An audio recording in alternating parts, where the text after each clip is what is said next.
त्या दिवशी अमावस्या होती आणि रोहन घरात एकटा होता. त्याला काय माहीत त्याच्यासोबत इथं भयानक होईल.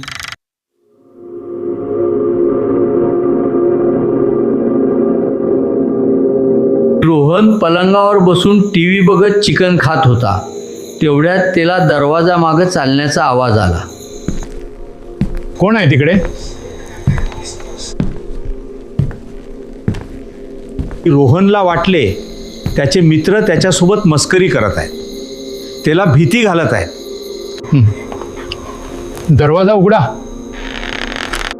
रोहन दरवाजाकडे बघतो आणि त्यानंतर रोहन सोबत घडले ते तुम्ही स्वतः बघा. पुढं काय झाले ते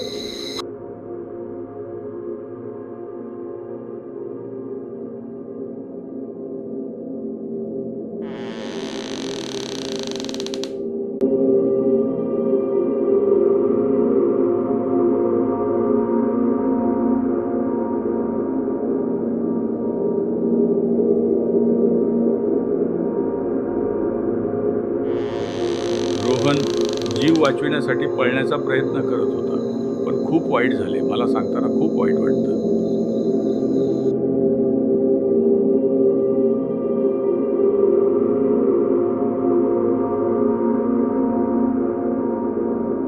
वाचवा वाचवा, मला वाचवा, वाचवा.